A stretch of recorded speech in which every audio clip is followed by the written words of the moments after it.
தியானிக்கிறதான வார்த்தை பெதஸ்தா என்ற தலைப்பில் தான் தேவனுடைய வார்த்தையை நாம் தியானிக்க போகிறோம். பெதஸ்தா. ஆகவே இந்த பெதஸ்தா என்ற பெதஸ்தா என்றால் இரக்கத்தின் வீடு என்று அர்த்தம். இருக்கு பெதஸ்தா என்ற வார்த்தையினுடைய நீங்க கேள்விப்பட்டிருப்பீங்க அடிக்கடி பெதஸ்தா அப்படின்னு. பெதஸ்தா என்ற வார்த்தை அதனுடைய பொருள் என்னன்னா இரக்கத்தின் வீடு. இந்த இரக்கத்தின் வீட்டிலே எத்தனை பேர் வியாதி உள்ளவர்களாய் வந்தாலும் அவர்களுக்கு ஒரு விடுதலை உண்டு. இந்த பெதஸ்தா குலத்திலே தேவதூதன் என்றைக்கு இறங்கி அந்த குளத்துல ஒரு கலக்கி விட்டுருவார். அவர் கலக்கி விட்டுட்டு போயிடுவார். முதலாவது யார் வந்து அந்த குளத்துல இறங்குகிறார்களோ அவர்களுக்கு ஒரு பூர்ணமான விடுதலை உண்டாகுகிறது. ஆகவே அந்த குளத்திலே யார் யாரெல்லாம் இருக்கிறாங்களா? வியாதியஸ்தர்கள். 4வது வசனம் தானே? குருடர், சப்பானிகள், சூம்பின உருப்படையோர், வியாதிக்காரர் அநேகர். எங்க இருக்கிறாங்க? பெதஸ்தா குளத்துல இருக்கிறாங்க. வியாதிக்காரர் அநேகர். என்ன வியாதி? குருடு, செவிடு, முடம். அது மாத்திரமல்ல, இன்னும் அநேக வியாதிக்காரர்கள் அந்த குளத்திலே அமர்ந்து கொண்டிருக்கிறார். அந்த இரக்கத்தின் வீட்டிலே, அந்த பெதஸ்தா குளத்திலே அநேக வியாதிக்காரர்கள் அமர்ந்திருக்கிறார்கள். அதே போல இந்த இரக்கத்தின் வீடாகிய இந்த சுகவாழ்வு ஏற்றிய சபையிலே எத்தனை பேர் வியாதியோடு, போராட்டத்தோடு, பில்லி சூனியம், மாந்திரீகம், செய்வினை, நிம்மதி இல்ல, பிசாசு போராட்டம், எப்படிப்பட்ட சூழ்நிலையிலே நீங்கள் இருந்தாலும் இந்த இரக்கத்தின் வீட்டிலே அமர்ந்து கொண்டிருக்கிற உங்களுக்கும் தேவன் ஒரு அற்புதத்தை செய்ய வல்லமையுள்ளவராக இருக்கிறார். ஹல்லேலூயா.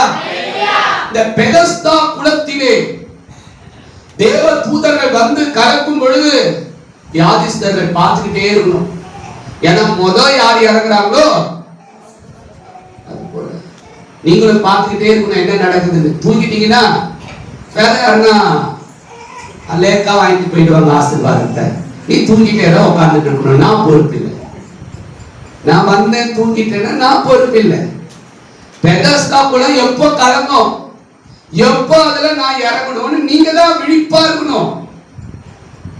நீங்க பெதஸ்தா குளத்துல வந்து சோம்பேறியா ஜெபம் பண்றதில்லை, ஜெபம் பண்ண போறது இல்ல, கணக்கு வந்து அப்படியே ஃபேன் எத்தனை முறைடா சுத்துது, ஓடி எத்தனை முறைடா, எத்தனை ஓடுகுது, எத்தனை காவா இருக்குது, எத்தனை பைப் இருக்குதுன்னு எண்ணிக்கிட்டு உட்காந்து இருந்தீங்கன்னா நான் பொறுப்பு இல்லை. நீங்க தான் பொறுப்பு. விழிப்பா இருக்கு. பெதஸ்தால எப்போ தேவதூதா வருவான், எப்போ கடமும், நான் எப்போ இறங்கணும், எப்போ விடுதலையை பெற்றுக்கொள்ளணும்னு சொல்லி நீங்க தான் இந்த ராத்திரிய உங்களுடைய விடுதலையின் ராத்திரியாக மாற்றிக்கொள்ள வேண்டும். இது பெதஸ்தா. கட்டாய தேவதூதர் வருவாரு. இது என்ன? இது இரக்கத்தின் வீடு. வந்திருக்கிற உனக்கு இரக்கம் கிடைக்கும். வந்திருக்கிற உனக்கு அற்புதம் நடக்கும். வந்திருக்கிற உங்களுக்கு ஆசீர்வாதம் நடக்கும். இவ்விடத்திலே தேவதூதர் நிச்சயமா இறங்கி இந்த பெதஸ்தாவிலே ஒரு அற்புதத்தை நிகழ்த்துவார். ஆனால் இந்த பெதஸ்தாவிலே நீ இருக்கிறியா? இல்லையா? உடம்பு தான் இருக்கு, ஆவி வெளியில இருக்கு. நிறைய பேருக்கு உடம்பு இங்க இருக்கும், அப்படியே மயக்கம் போயிடும் சொர்க்கலோகத்துக்கு. அப்பெல்லாம் போயிடக்கூடாது. யாரும் இங்கே இருங்க, விழிப்பா இருங்க. தனக்கு விடுதலை வேணும்னு சொல்லி ஒரு நாள் மட்டும் நினைச்சா போதாது, ஒவ்வொரு நாளும் நினைக்கணும். நீங்க எல்லாம் ஒரு நாள் நினைக்கிறீங்க, அதோட விட்டுறீங்க. எப்படி நினைக்கிறீங்க? எனக்கு விடுதலை வேணும்னு ஒரு நாள் நினைக்கிறீங்க, அழறீங்க. இந்த ஒரு வருஷத்துல இந்த 6 மாசம் போச்சு.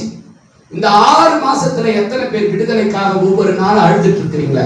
என்னைக்கும் ஒரு நாள் அழுதுறீங்களா? இல்ல ஒவ்வொரு நாளும் அழுறீங்களா விடுதலைக்காக? சொல்லுங்க. நான் ஒரு நாள் தான் அழுதேன், இல்ல வாரத்துக்கு ஒரு நாள், அப்படியா? ஒவ்வொரு நாளா? விடுதலை வேணும்னா ஒவ்வொரு நாளும் நீ முயற்சிக்கணும். விடுதலை வேணும்னா ஒவ்வொரு நாளும் தேவ சமூகத்துல கண்ணீர் விடணும். அவங்களுக்கு தான் கர்த்தர் விடுதலை தருவார். ஆகவே இன்றைய ராத்திரியிலே இந்த பெதஸ்தா குளம் கலங்க ஆயத்தமாய் இருக்கிறது. தேவதூதர்கள் இறங்குவதற்கு ஆயத்தமாய் இருக்கிறார்கள். இயேசு உன்னை தொடுவதற்கு ஆயத்தமாய் இருக்கிறார். ஆனால் நீயோ விழிப்போடு கூட இந்த ராத்திரி வேளையை நீ பயன்படுத்திக் கொள்ள வேண்டும். ஹல்லேலூயா. நம்ம எல்லாம் இருக்கிறது எந்த இடம்? பெதஸ்தால இருக்கிறோம். அந்த 38 வருஷமா இருந்தவனே எங்கதான் இருந்தான்? ஏன் பாதி பேர் நல்லா போயிட்டாங்க, ஆனா 38 வருஷம் நல்லா இல்ல. ஏன் நமக்கு தெரியாது. ஆனா ஆண்டவர் யாரையும் சும்மா பெதஸ்தாக்குள்ள இருக்கிறவங்கள ஒருத்தரை ஆண்டவர் வெறுமையா என்ன பண்ண மாட்டாரு, விட்டவே மாட்டார். ஹல்லேலூயா, ஹல்லேலூயா. ஆகவே தேவனை தேடி வருகிறதான உங்களுடைய வாழ்க்கையிலே கர்த்தர் நிச்சயமாகவே அற்புதம் செய்வார். இயேசுவிடம் முதலில் வர வேண்டும். யார் இயேசு கிட்ட முதலாவது வராங்களோ, பெதஸ்தாவில யார் முதலாவது விழுகிறார்களோ அவங்களுக்கு தான் அற்புதம். அப்ப உங்க வாழ்க்கையில யாரு இயேசுவுக்கு தம் வாழ்க்கையிலே முதல் இடத்தை கொடுக்கிறார்களோ அவர்களுக்கு தான் இயேசு அற்புதம் செய்வார். புரிதல் என்ன சொல்றேன்னு? பெதஸ்தாவில முதலாவது இறங்குறவங்களுக்கு தான் என்ன இருக்கு? என்ன இருக்கு? ஆசீர்வாதம் இருக்கு. அப்ப யாரு இயேசுவுக்கு முதல் இடத்தை தருகிறீர்கள் உங்க வாழ்க்கையில, உங்களுக்கு தான் ஆசீர்வாதம் இருக்கு. முதலாவது தேவனுடைய ராஜ்யத்தையும் அப்பொழுது அப்ப முதலாவது இடம் நீ யாருக்கு கொடுக்கிறாய்? முதல் இடம் உங்க வாழ்க்கையில யாருக்கு? முதல் இடம் இயேசுக்கா? ஏன் இயேசு என்னுடைய வாழ்க்கையில அற்புதம் செய்யாம இருக்காரு? ஏன் இயேசு என்னுடைய வாழ்க்கையிலே நன்மைகளை தராம இருக்கிறார்னா, நான் என் வாழ்க்கையிலே முதலாவது இயேசுவுக்கு இடம் கொடுக்கிறேனா? யோசிச்சு பாருங்க. ஹல்லேலூயா. இயேசுவுக்கு இடம் கொடுங்க. உங்க வாழ்க்கையில வேலைக்கு முதலிடம், கம்பெனிக்கு போறதுக்கு முதலிடம், வேற ஃபங்க்ஷனுக்கு போகணும்னா உடம்பெல்லாம் நல்லா ஆயிட்டு நிறைய பேருக்கு. ஃபங்க்ஷனுக்கு ஜெபத்துக்கு வரணும்னா என்ன உடம்பு சரியில்லை, ஆனா ஃபங்க்ஷனுக்கு போனோம்னா நல்ல கனகாம்பரம் பூ தர தர தரன்னு ஜொலிக்குது. ஆனா ஜெபத்துக்கு வாங்கன்னா அப்ப இயேசுவுக்கு முதலிடம் யார் கொடுக்கிறாங்களோ அவங்களுக்கு தான் விடுதலை ஆண்டவர் தருவார். விடுதலை வேணும்னு ஆசைப்பட்டா மட்டும் கிடைக்காது. இயேசுவுக்கு நம்முடைய வாழ்க்கையிலே முதல் இடத்தை தர வேண்டும். சொல்லுங்க, யாருக்கு முதலிடம் தரணும்? சொல்லு. உங்க சூழ்நிலை மாறணுமா, உங்க பிரச்சனை மாறணுமா, முதலாவது பெதஸ்தாவில இறங்கு. அப்படின்னா என்ன? முதலாவது இயேசுவை தேடு, இயேசுவுக்கு முதலிடம் கொடு. இயேசுவுக்கு முதல். நிறைய பேர் இயேசுவுக்கு கடைசி இடத்தை கொடுப்பாங்க. இயேசுவுக்கு கடைசி இடம் வாழ்க்கையில, இயேசுவை கடைசியில நம்ம அமைச்சிடும். அப்படி அனுப்புனா எப்படி விடுதலை கிடைக்கும்? எப்படி விடுதலை கிடைக்கும்? ஆராதனையில பாதி ஆராதனை முடிச்சிடும். எப்ப போவீங்க சர்ச்சுக்கு? நீங்க காணிக்க போடும்போது போவாங்க நிறைய பேர். எப்ப போவாங்க? எப்பதான் சர்ச்சுக்குள்ள காலத்து வைப்பாங்க? காணிக்க போடும்போது. இல்லைன்னா மெசேஜ் கொடுத்துட்டு இருக்கும் போது போவீங்க. இது முதலிடமா? அப்ப 38 வருஷம் நீ காத்திருக்கணும். எத்தனை வருஷம் காத்திருக்கணும்? ஃபைனலா இயேசுவே வந்து உங்களுக்கு கொடுப்பாரு. எப்படி கொடுப்பாரு? 38 வருஷத்துக்கு அப்புறம் இயேசுவே உன் மேல பரிதாபம் பார்த்து அவரா வந்து என்ன பண்ணுவாரு?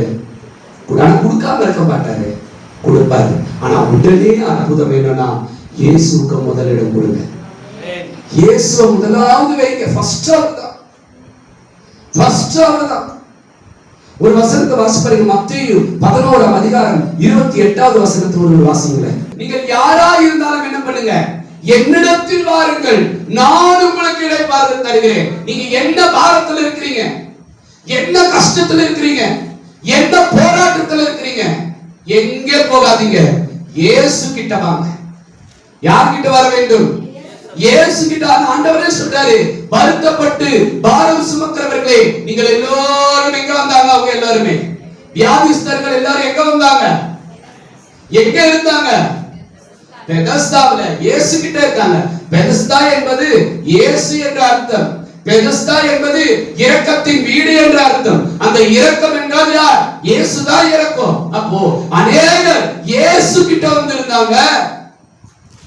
கண்ணு தெரியாதவங்க, காது கேட்க முடியாதவங்க, பேய் பிடிச்சவங்க, மாந்திரிக கிரிகளை உள்ளவங்க எல்லாரும் யார்கிட்ட வந்தாங்க? இயேசு கிட்ட வந்தாங்க. இன்னைக்கு உங்க வாழ்க்கையில எத்தனை பிரச்சனைகளா இருந்தாலும் நீங்கள் அனைவரும் யாரிடத்திலே வர வேண்டும்? இயேசு கிறிஸ்துவினிடத்திலே வர வேண்டும். வந்து பாருங்க. முதலாவது அவருக்கு இடம் கொடுங்க. வாழ்க்கையில முதலிடம். இதுவரைக்கும் நான் முதலிடம் கொடுத்திருப்பீங்க.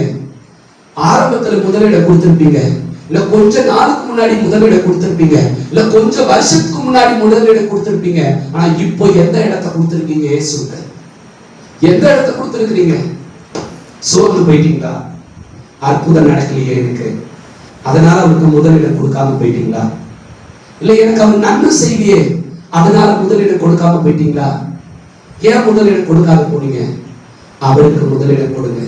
இங்க நின்று பேசிக்கிட்டு இருக்கிற எங்களுடைய வாழ்க்கையில போராட்டம் இல்லாம இல்ல, பிரச்சனை இல்லாம இல்ல, என்ன இருந்தாலும் அந்த இயேசுக்கு கொடுக்கிறதானே அந்த முதலிடம் அவர் எனக்கு கொடுக்கிறார். யாரு அவருக்கு முதலிடம் கொடுக்கிறார்களோ அவருக்கு அவர் அவங்களுக்கு என்ன செய்யறாரு?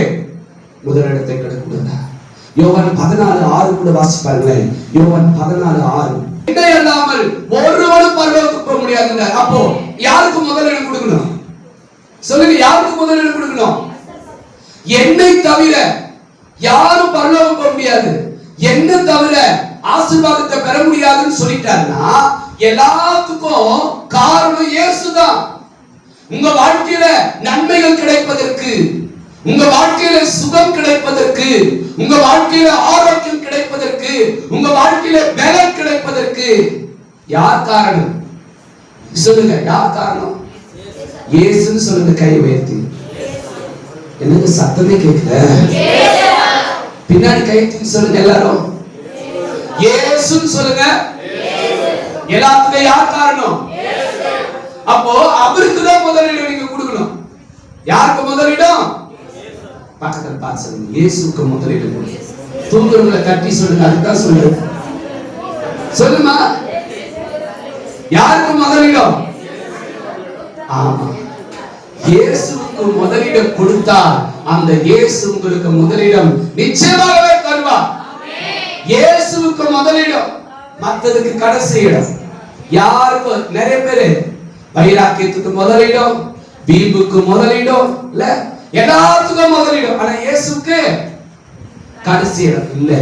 இயேசுவுக்கு முதலிடம் கொடுத்தீங்கன்னா உங்களுக்கு இப்பவே விடுதலை. இல்லைன்னா 38 வருஷம், இல்லைன்னா எத்தனை வருஷம் இருப்போமா இருக்க மாட்டோம் தெரியல. இன்னும் 38 வருஷம் வரைக்கும் நான் இருப்பேனா இருக்க மாட்டேன்னா தெரியாது. ஆனா இன்னைக்கு விடுதலை வேணும்னா இயேசுவுக்கு முதலிடம் கொடுத்தீங்கன்னா இந்த ராத்திரி வேலை உங்களுக்கு அற்புதத்தின் இரவா இருக்கும். முதலிடத்தை அவருக்கு கொடுங்க. நான் அவருக்கு முதலிடம் கொடுத்ததுனாலதான் என் வாழ்க்கையில ஏசப்பா எல்லாத்தையும் நல்லதுதான் எனக்கு செஞ்சிருக்காரு. எதுவுமே எனக்கு ஒண்ணு கூட எனக்கு கெட்டதை கொடுத்துட்டாருன்னு என்ன பண்ண முடியாது, சொல்லவே முடியாது. ஹல்லேலூயா, ஹல்லேலூயா. தங்கமான மனைவியை கொடுத்திருக்கிறாரு, தங்கமான சரி என் பையனை கொடுத்திருக்கிறாரு, தங்கமான என் பொண்ணை கொடுத்திருக்கிறாரு. நைட்டெல்லாம் தூங்க போறதே இல்லை இவங்க. இன்னைக்குதான் எங்க அப்பா சொன்னாரான்னு கேட்கிறாரு. ஏன் அப்படின்னா கடவுள் எனக்கு, ஏன்னா அவருக்கு ஒரு மனிதன் முதலிடம் கொடுத்தா அவங்களால அவங்க அழவே மாட்டாங்க. ஆண்டவருக்கு முதலிடம் கொடுக்காத ஒண்ணு நடந்ததுன்னா அவங்களால வாழ்க்கை ஃபுல்லா நீ அழுதுதான் இருக்கும். கர்த்தருக்கு ஏன்னா நாங்க அவருக்கு முதல் கொடுத்ததுனால எல்லாத்தையும் தியாகம் பண்ணிட்டோம். லவ்வ தியாகம் பண்ணோம். நீங்க தியாகம் பண்ணீங்களா?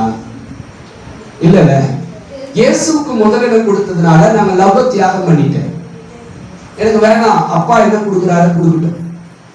அதனாலதான் அப்பா பார்த்து பார்த்து எல்லாத்தையும் கொடுத்தாரு. இன்னைக்கு லவ் கிட்ட போனதெல்லாம் எப்படி இருக்கு? அத ஒருத்தர் பாச சொன்னார், லவ் வந்து பொம்பா. லவ் ஒரு பாச பிரசங்கம் பண்ண, லவ் கப்பு. நான் எப்படி கப்பு போல கப்பிடமா பின்னாடிதான் பிரச்சனை காட்டுமா. அது ரொம்ப ஆரம்பத்துல இனிக்குமா, போக போக எப்படி இருக்குமா அது ரொம்ப மோசமா இருக்கும் அப்படின்னு சொல்றாங்க. நமக்கு அந்த எக்ஸ்பீரியன்ஸ் கிடையாது, நம்ம அரேஞ்ச் மேரேஜ்ன்றதுனால. ஆகவே கடவுளுடைய பிள்ளைங்க தேவனுடைய சமூகத்துல காத்துருங்க, விட்டு கொடுங்க. முதலிடம்னா அதுதானே. உனக்கு பிடிச்சதெல்லாம் நீ தேடிட்டு போயிட்டீங்கன்னா அப்ப முதலிடம்னா என்ன அர்த்தம்? சரி நடந்துருச்சு, போனது போச்சு, இனியாச்சும் ஆண்டவருக்கு என்ன செய்யுங்க, முதலிடம் கொடுங்க. ஏசப்பா இனி நான் முதலிடம் உங்களுக்கு கொடுக்குறேன்னு சொல்லுங்க. இந்த ராத்திரி வேலையை உங்க எல்லாத்துக்கும் ஏசப்பா அற்புதம் செய்யுங்க. இதுவரைக்கும் அவருக்கு எப்படி முதலிடம் கொடுத்தீங்கன்னு எனக்கு தெரியாது, ஆனா இந்த ராத்திரியில ஒப்பு கொடுங்க ஏசப்பா. அது எதுல தெரியுமா ஒரு ஊழியக்கார அறிஞ்சுக்க முடியும்? நீங்க ஃபர்ஸ்ட் ஆளா சர்ச்சில் வந்து உட்காரணும். யார் வந்து உட்காரணும்? யார் வந்து உட்காரணும்? எத்தனை பேர் நான் இன்னைக்கு உட்கார போறேன் ஐயா அப்படி நினைச்சா கூட நடக்க மாட்டேங்குது. நானும் நினைக்கிறேன் நடக்க மாட்டேங்குது. அப்படி இல்லை, ஒப்பு கொடுங்க. இல்லைன்னா 38 வருஷம் பக்கத்து பார்த்து சொல்லுங்க. ஹல்லேலூயா. ஆகவே முதல் இடத்தை கொடுங்க, கர்த்தர் உங்களுக்கு முதல் இடத்தை கொடுப்பார். ஹல்லேலூயா. சரி, அது அடுத்தது 38 வருஷம் ஆனாலும் அந்த பெதஸ்தாவை விட்டு என்ன பண்ணாரு?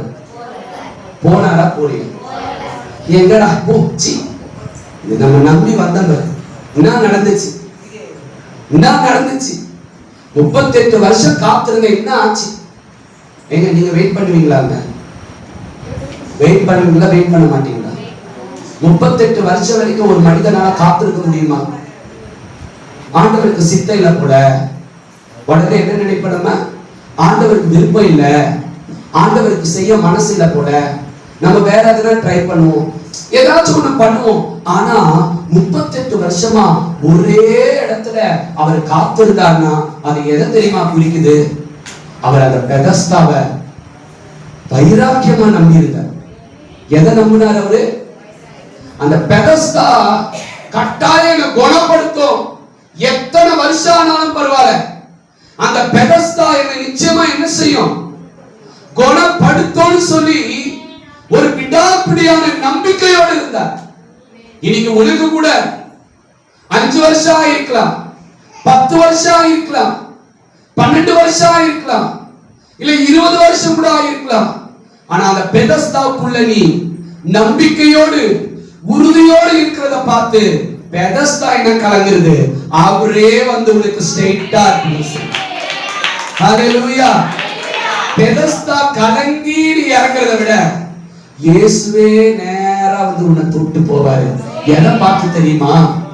இத்தனை வருஷம் ஆனால என் மகன் என்னை விட்டு விலகாம, என்னை குறை சொல்லாம, முறுமுறுக்காம, கட்டாய இந்த பெதஸ்தா அந்த கருணையின் வீடு, அந்த இரக்கத்தின் தெய்வம், அந்த அருணாலயம் நிச்சயம் எனக்கு மனம் இறங்குவாருன்னு சொல்லி வைராக்கியமா இருக்கிற உனக்கு கர்த்தர் நிச்சயமாய் மனம் இறங்குவார் உன்னை.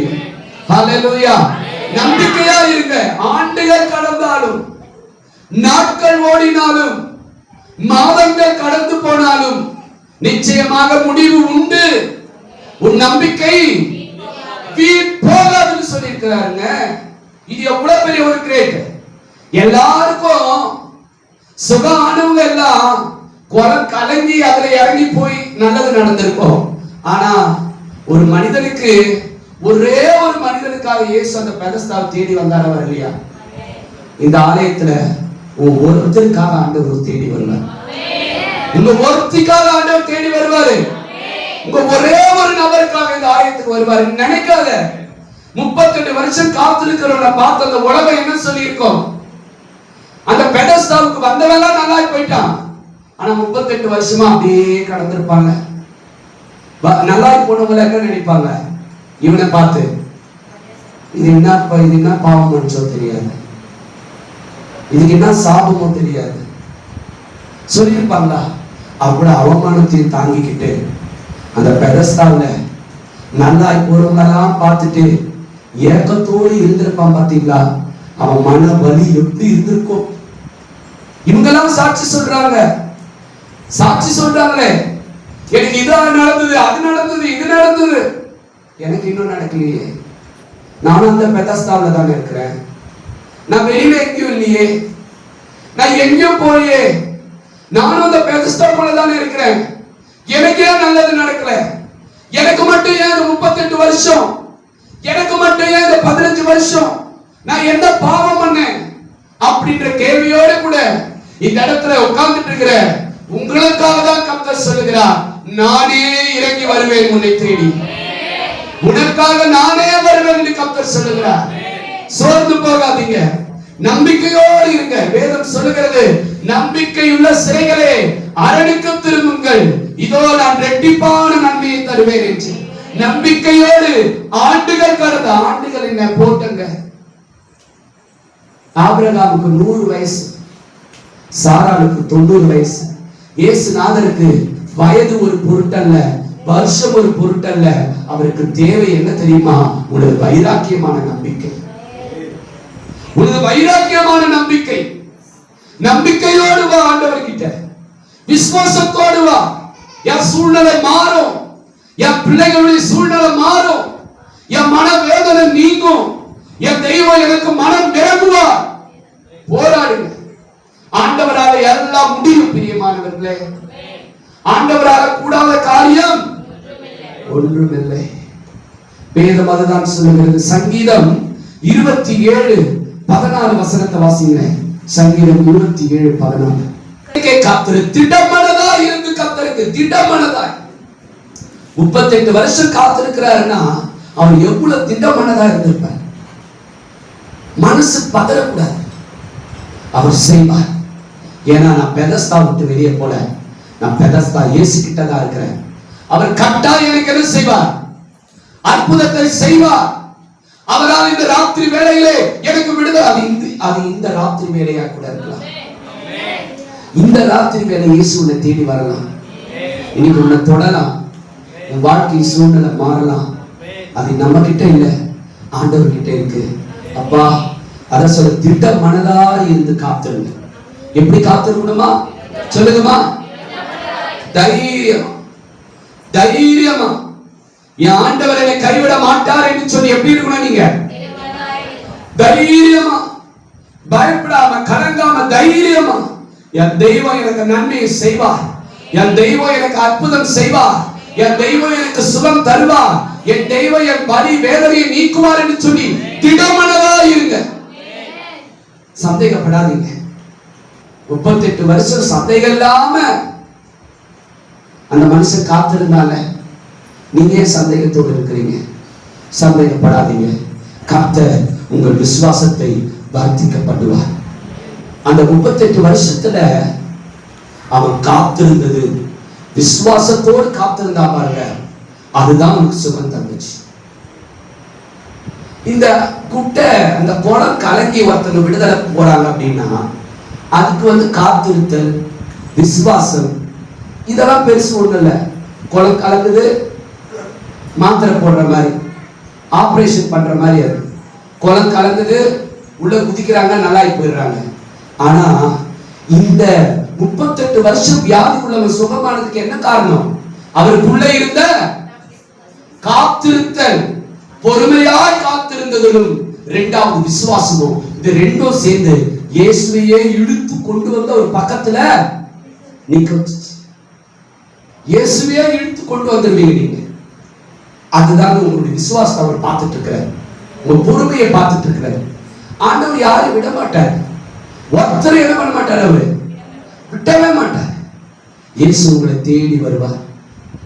நீதிமொழிகள் 13:12 அதுதான் சொல்லுகிறது. நீதிமொழிகள் 13:12. ஆண்டுகளாச்சே, ஆண்டுகளாச்சேன்னு பயப்படாதீங்க, வயசாச்சேன்னு பயப்படாதீங்க, நாட்கள் ஓடிடுச்சேன்னு பயப்படாதீங்க, எதுக்குமே பயப்படாதீங்க. ஆண்டவர் உங்களுக்கான ஆசீர்வாதத்தை உங்களை தேடி வர பண்ணுவார். ஹல்லேலூயா. விசுவாசமா இருக்கிறீங்களா? பக்கத்துல பார்த்து கேளுங்க, பக்கத்துல சொல்லுங்க, விசுவாசமா இருக்கிறியாமா? விசுவாசமா இருக்கிறீங்களா? இந்த ராத்திரி வேலை குளம் கலங்க போகுது. எத்தனை பேர் குளத்துல குதிக்க ஆயத்தமா இருக்கிறீங்க?